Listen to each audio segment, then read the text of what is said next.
Hello everybody, my name is Julio Hernandez and I'm owner and operator of Julio's Pinstriping here in Fresno, California. And today I'm going to talk about some of my art and actually a lot of my art that I did in Iraq while I was serving in Iraq. And so I have a lot of artistic war stories, if you want to call them that way. It's the best way I can describe them. So now looking back, I'm reflecting and I realize, I have a lot of very unique stories and unique opportunities, and I kind of want to share that with everybody and let everybody know a little bit more about myself. So today I want to talk to you guys about some of my war stories and kind of how they're intertwined with art. And one of those is actually the fact of going to Iraq. So to always kind of take my mind off of things and to, just keep my mind at ease, kind of zone everything out, the daily stresses of life. I would always doodle and draw. So I figured, heck, I'm going to war. What's the difference, So I packed up my color pencils, my watercolors, and, drawing paper, and I figured, I'll just keep drawing and doodling to kill time. And so that's what I would do.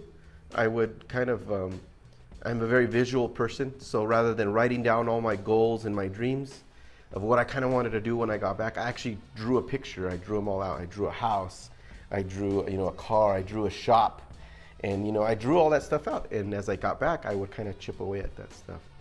But one of the things that kind of started noticing was a lot of the guys, my fellow battle buddies, they'd be like, hey, Sergeant H, hey, Sergeant Hernandez, can you draw something for me? Can you draw, this teddy bear or something on my girlfriend's envelope? I'm gonna write her a letter, and I want something cool. Or hey, Sergeant Hernandez, I want to get this really cool snake. I want to get this snake wrapped around my arm, or I want to get this cool cross. And can you just draw it for me? So when we get back to the States, I want to get it as a tattoo. Sure, okay. So I would, whip something out for them, and then also for my wife. That's how I kind of started. I would I doodle and draw, but then I would get really super creative when I would do something for her, because I wanted her to, I could have emailed, I could have, called her on the phone, but I enjoyed doing it the old school, write her a letter. You watch these old war movies and they get they get their letters from their lover from back in the war. And so I would write the front, you could see it says APOE, Army Post Office, and this was from Iraq. And I'd write little sayings, but then I'd also do some drawings. So I would this one was in watercolors, and I would do, just different drawings. And she loved getting those letters, as well as my cousin Marcos. He's like a brother to me. And I would do stuff for him, and he would still show me, hey, I still have all those drawings you kept. My wife actually has a whole binder of all the envelopes and the letters that I would have for her and send her, and she kept all of them. And so in the process, this sergeant of mine, his name's Sergeant Holtz, he says, hey, Sergeant Hernandez, I heard you're a really good artist. The Sergeant Major, he's having an art contest, you should enter. And I thought, it was I was in Balad, LSA Anaconda, so we were right in the middle of Iraq, big, huge air base. There was 30,000 soldiers on the base, and I'm like, come on. There's 30,000 soldiers here. There's no way. He's like, no. You don't understand. He's like, this is just within the battalion. So, it's only 1,600 soldiers, 1,500 soldiers. I'm like, oh, great, 1,500 soldiers. He's like, yeah, just look it. You just do some drawings, and I can't guarantee you're gonna win, but I'm the Command Sergeant Major's driver. So, I take him and I pick him up, and I'm with him 24/7. So what I can do is kind of make sure your drawings get to the top of the pile. And I was like, all right, cool. So anyways, I did some drawings. Mind you, this whole time I was working in the dining facility, and I would, work there all day, every day. 6-7 days a week, 10, 12-hour shifts, get graveyards, everything. And one day I go to work, and they're like, hey, what are you doing here? Like, what do you mean, what am I doing here? Well, came to work, here to work, right? And they were like, well, no, but Sergeant Major's waiting for you. Sergeant Major? What are you talking about? Yeah, he's, he wanted to talk to you. All right, so I leave work and I go to the headquarters, battalion headquarters, and I'm looking for the Sergeant Major. Big dude. Remember, his name was Command Sergeant Major Wade. He was from Wyoming or somewhere, Wisconsin. Big dude, just very intimidating guy, You could tell he worked out, and he's just a big dude. And but he comes up to me and he's like, "Hey, so you're this famous artist." And I'm like, "What? Famous artist? What are you talking about?" He's like, "Yeah, I saw your drawings and I loved them and I picked yours as the winner." And I was like, "Oh, cool." Mind you, I had no clue what he was gonna do with these paintings, or these drawings. He goes, "All right, so I really liked them, and I want you to, put them on a wall for me. Can you put it on a wall?" I'm like, "Yes, Sergeant Major." And he was like, "Oh, have you ever done it before?" "No, Sergeant Major." He's like, "But you just told me you would do it." "Well, you're the Sergeant Major. If you tell me to do something, I got to do it. He's the sergeant of the sergeants. He's the big dog, and he calls a shot. He gives you an order. You got to do it." So I didn't know how I was going to do it, but I was going to do it. And so he goes, "All right." Well, I go, "But Sergeant Major, the only problem is, I don't have any paints. I don't have any brushes. I don't have anything here. It's not like you can go to your local art store and pick up whatever you want." And he goes, "Don't worry about that." He said, "I'm the Sergeant Major. You get with Sergeant Holtz over here. You go down to the supply warehouse. You get whatever you want. You tell him Sergeant Major sent you." Oh, well, all right, okay, shit, okay. So then I go in there and I'm like, all right. So I'm thinking, hell yeah, right? So we go into this, I remember this old warehouse, and this guy's like, I'm Julio, I'm here to pick up some paint. And the guy's like, "I'm gonna fuck who you are." "All right, whatever, So I start going through the paint, right? And I'm looking through the shelves and I'm getting paint. And I'm like, all right, well, I don't, mind you, I was like 22, 23. I had never really done any painting. And so anyways, I start just grabbing cans. I'm looking at colors, right? As an artist, you're thinking colors, right? So, all right, lavender, all right, throw that in the cart. Oh, this one, throw that in the cart. Red, green, blue, all right. I'm popping cans, and I'm like, perfect, black, I need that one. Boom, throw it in the cart. And then it comes to brushes, and so I'm like, well, there's no artistic brushes. So they just had those cheap China, Dollar Tree brushes, big old hog hair brush. So I'm like, well, fuck, that's all there is. All right, so I grab it. And mind you, this whole time, I had no clue, but I grabbed water-based, lacquers, I grabbed enamels, stuff that needed water to be thinned out, stuff that needed, paint thinner to be thinned out. I didn't know, I was just going, red is red and blue is blue, right?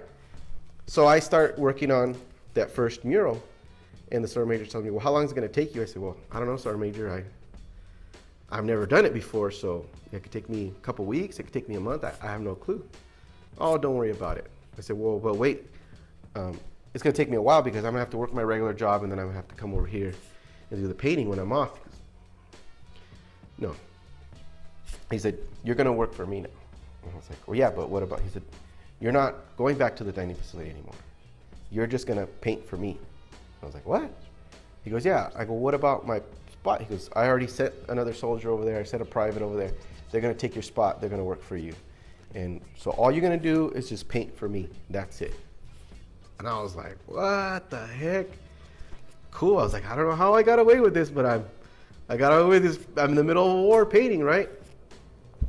So I start working on the first painting, the first mural, and I'm making just mud, man. I'm just freaking making mud because I'm mixing all these paints, and I'm trying to remember back from elementary, how is it that, well, I know red and blue make purple, but I want this certain tone of color. Well, shit, I was making like mud, and just everything was turning brown.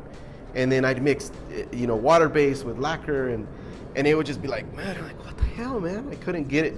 So I played, that took me about a week or whatever playing with it. Then I didn't know, I'd get styrofoam cups. Well, I need stuff to mix them. So I'd go to the dining facility, I'd grab a bunch of cups. Well, all these chemical-based paints, they just chew right through the cup. and the paint would just be like, I was like, oh fuck, man. So then I had to figure out ways, and then so then I started working on it, and they were these big concrete barriers. They were called T-walls, and what they were designed. They were blast walls.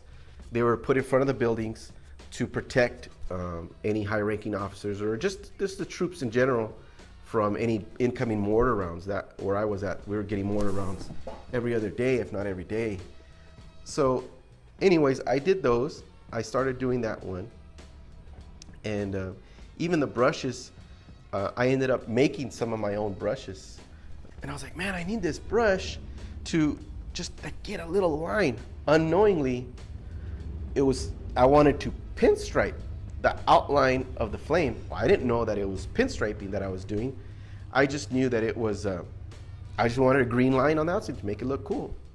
So I got a wood stick, and I broke it. And then I just, made this little wooden brush. And I got those hairs from the hog hair brushes, the cheap ones. And I made them and I shaped them. And right now it's kind of beat up, but at the time I thought, man, I made a good brush. And hey, it got the job done. The first painting I was doing, I'll never forget that painting, because I was painting it. I was up on the ladder, I'm painting, and I get just this weird spidey sense. This was 2005, so MP3s weren't really that big. Nobody had iPhones. It was CDs and CD players. So I remember I had this really cool little camouflage CD player, and I had my little headphones, and I would listen to like Little Rob and a 311 and just whatever CDs I could find, right? And so anyways, I would listen to my CDs, and I'd be like, just like you're at your studio rocking out, I'm like, boom, I'm painting, and I was like, man, I got this weird, like, I call it like a spidey sense, like, got the chill, something doesn't feel right. Oh, well, and I keep painting, and again, I'm like, what the fuck, like, just didn't feel right. So then I stopped painting, and I look to my right, nothing, and I look to my left, and to my left, I see these big old explosions. We were getting attacked. There was mortar rounds coming in, and I'm like, oh shit, and I see these guys fucking running, and they're getting hit by shrapnel, and I'm like, oh, I can hear it. I didn't feel it, but I can hear it, and I was like, holy shit. So then I was like, fuck. I drop my brushes, and I turn around, I look. Well, there was these big square concrete they were called like little bunkers. And I turn around, I don't know, there was tons of troops in there, and they're like, hey, they were trying to wave me down. Like, hey, they've been trying to get my attention, but this whole time we're getting mortared around and attacked, and I'm over here all doo-doo-doo, and I'm just painting away, right? So then, anyways, I was like, oh shit. So I drop my brushes and I drop my paints and jump off the ladder, and I start running back to the bunker, and I'm like halfway to the bunker, right? It's about 40, 50 feet away, and I'm running back, and then, all that soldier training kicks in. It's like, oh shit, my rifle. So I turn back around, and I run, and I grab my rifle, and then I run back, and my heart's just boom, boom, boom, pumping. And I'm like, holy crap.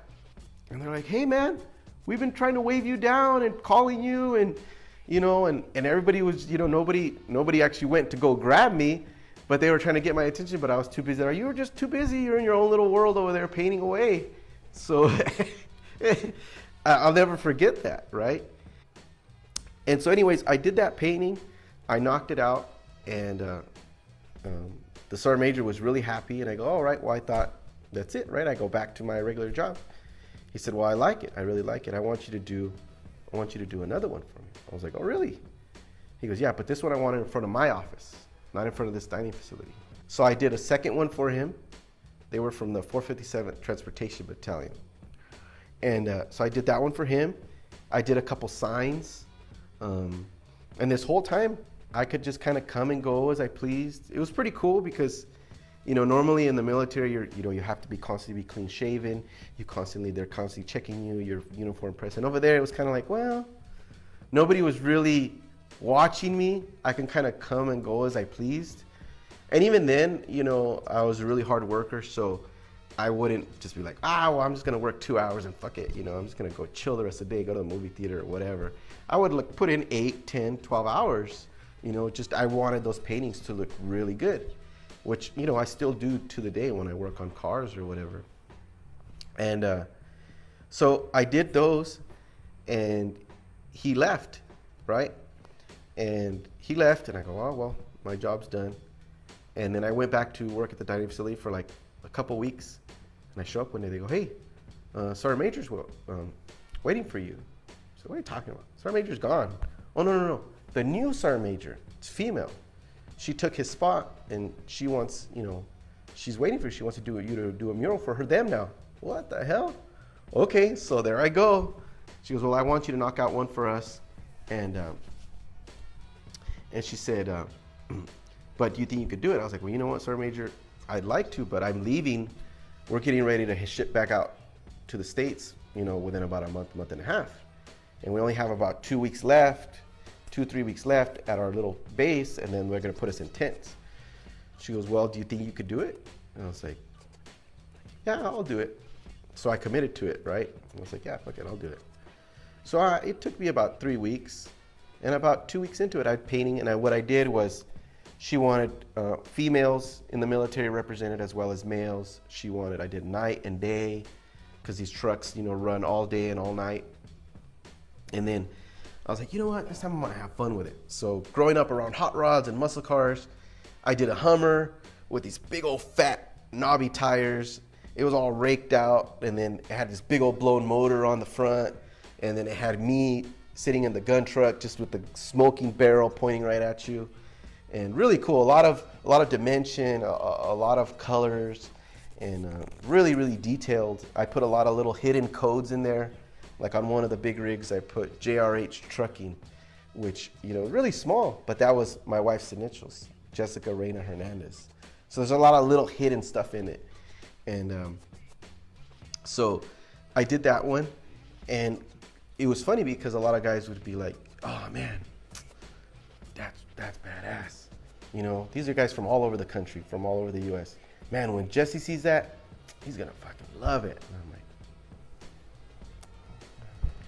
and mind you, everybody knew each other by their last name. Hey, Hernandez. Hey, Garcia. What's up, Garcia? Hey, Gonzalez. Hey, what's up, Wade? What's up, man? Hey. So when they were saying first names, I was like, what the hell are you talking about? First name, Jesse. After about a few days of hearing these guys, man, finally I go, hey, man, I got a question for you guys. What's up? I said, I've been working on this painting, and I keep hearing people say, oh, man, Jesse. Who the fuck is Jesse? And they're like, Jesse James. You know, Jesse James, the guy from West Coast Choppers. He's from California. You know that bad? He's real famous. Yeah, you know who Jesse? Yeah, hell yeah, I know who Jesse James is. I go, I'm from California, man. I'm like, hell yeah, I know who that dude is. And they're like, yeah, well, he's coming. Sergeant Major's talking to him. He's going to film an episode of Monster Garage, and he's going to bring a Hummer. It's going to have a blown motor. It's got big old fat tires. It's going to have flames on it, and it's going to look just like the one you painted. And I was like, what the hell? Like, what are the odds, right? So I was like, what? They go, yeah, he's coming. He's coming to Iraq. It's called Iraq Confidential, and he's going to film a special episode. So I was like, oh, man.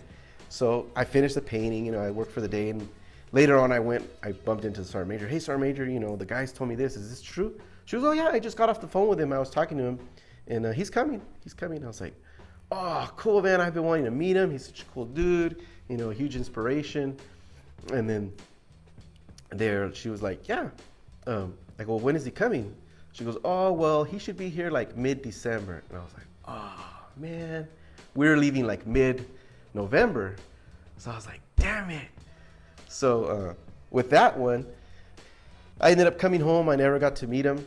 And a couple months later, you know, we're sitting at home with my family. I'm like, I don't know if this is going to come out. That episode finally came out. And sure enough, like the first few seconds, he walks onto the battalion, and you see him, my little 15 seconds of fame. He's like, hey, that's pretty cool. And he points like that, and the camera just goes, boom, it pans over, and you see my painting, and there's the Hummer. And I was like, yeah, that's my painting. All right, I made it on there. And then, so anyways, I came back home, I put the art thing aside. I always wondered, whatever happened? Whatever happened to those paintings? Did they get blown up? Did the paint fall off? I mean, again, I didn't know what the hell I was doing, so I thought, did I didn't know what I was doing, so did it fall off? Did they get shot at? Did the sun dry them out? Somebody paint over them? Did they move them? I didn't know. And so I was working a job, making good money, but I wanted to be an artist. I wanted to be an artist. And, I thought, it's never gonna happen. So I just always doubted myself.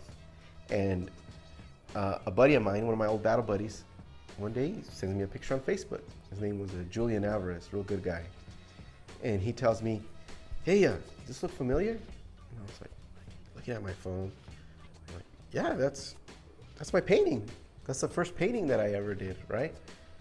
And I go, well, yeah, but I see like green trees and green grass, and I'm like, it looks all faded, and I'm like, well, wait a minute, like a forest in the background. I'm like, that's not Iraq. There's like no grass in Iraq. There's no forests.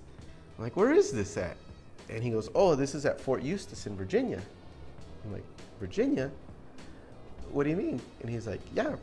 He goes, I was doing some training in Virginia, and truck driver training, and I had some time to kill, so I went, kill time around the post, and they have the United States Army Transportation Museum. Anything transportation related from the Army, that's where they take it. And you could go check it out. And so he goes, I started walking around, and inside one of the buildings, they had your mural. And I started looking at it, and I wonder if Sergeant Hernandez did this. It looks really familiar. Sure enough, I looked, Sergeant H, August 2005, OIF3. And I'm like, I'm sitting on the phone like, what? Are you serious? He's like, yeah. So I was like, it kind of threw me off, and I was like, what? He goes, yeah, they're looking for you. They want to talk to you. I'm like, all right, cool. So like within that week, I went on Google and found, the number. Sure enough, I called them, first person I talked to. And I was like, hey, my name's so-and-so. This is, I was here, I was in Iraq, and I heard I'm calling because I heard you have a painting there. Oh yeah, we, a big one like this. Yeah, oh yeah, we got it here. All cool. And I'm like, but me on the other line, I'm like, oh, it's true. Everything my buddy told me is true. It's really there. So anyways, I go, well, if you don't mind me asking, how is it that, I'm not complaining, but why is it that my painting is there? He said, well, in 2008, 2009, when, or before, when Obama was going to start pulling out all the troops out of Iraq, like he had promised, he said, what people didn't know was all these teams from every branch of the military, from all these different museums across the country, they were sent overseas, and they were told, go over there and collect anything that may be of some kind of historical significance, and take a picture of it, and if we like it, email it to us, and we like it, we'll approve it, and you could bring it back. And I'm like, okay. So I'm on the phone like, yeah. And he's like, yeah, so then somebody snapped a picture of your painting because it had a 915 military truck coming at you, had an Iraqi flag, it had an American flag, had flames coming out of the exhaust pipe, it said 457, a lot of color, it had everything that they wanted, transportation related, Iraq related, military, it fit. And he said, so they approved it. And I'm like, what? He goes, so they got a crane, and they put it on a flatbed, big rig. They drove it all the way through Kuwait, all the way through Iraq, down to Kuwait, loaded it on a Navy ship, and then the Navy ship cut through the oceans, went to the Atlantic, crossed the Atlantic, and then they ported it at some Navy port. They unloaded the truck and drove it off. And then, they drove it to Virginia, and they drove it to the museum, and they unloaded it. And, we got the crane and we unloaded it, and now it sits here. And I'm on the phone like, man, my jaw's on the floor like, what the hell? Like, are you kidding me? He goes, yeah, so we have it here now. And to me, I was like, he's like, actually, we kind of wanted you to touch it up. I'm like, what? So I told him thank you, and I hung up the phone. And at that instant, right there, that was the defining moment when I said, you know what? Somebody sees something in me that I'm not seeing in myself. You know, somebody's recognizing my talents that I'm not even recognizing in my own self. So I said, you know what, that's gonna change. So I went home and I told my wife the big old story, and you know, she's very supportive. And I said, you know what, I'm gonna give this art thing a shot, and I'm gonna give it 110%. And I go, I'm gonna work both jobs, and I'm gonna, you know, just pinstripe and build up enough clientele. And when I have enough clientele, I'm gonna quit, and I'm just gonna do pinstriping and art full-time professionally. And my wife, you know, again, she's the love of my life, and she was just like, yeah, you know, babe, I'll back you up. If you want to do it, let's do it. And so I did it. I worked for like a year and a half, 2 years. And I would work graveyard swing shift, and then I would go pinstripe in the mornings or in the afternoons. And I just kept juggling that back and forth to the point where I was finally able to quit. I mean, it was that one defining moment that just sparked something for me. And I'm grateful for whoever snapped that picture, whoever took that picture, because that changed, for me, in my life, that changed everything for me. And I'm also thankful for Command Sergeant Major Wade, who, had it not been for him and Sergeant Holtz, who chose my drawing, I would have never done that painting. I would have never had those experiences, you know, and I would be here right now talking about it. And so that's what continues pushing me to just keep doing better and better and better. Once again, my name is Julio Hernandez, and I want to thank Wise Fools for coming out here and taking the time out of their day to come and interview me and hear my old war stories. So if you have any questions, feel free to call me, 559-797-5484. Go online, juliospinstriping.com, Instagram, Julio's Pinstriping, everything's Julio's Pinstriping. Just Google Julio's Pinstriping and everything will come up. Look forward to seeing you guys at shows. Look forward to seeing you guys at some of the classes. And any companies that are looking to sponsor me, feel free to contact me, email me, contact@juliospinstriping.com. Thank you.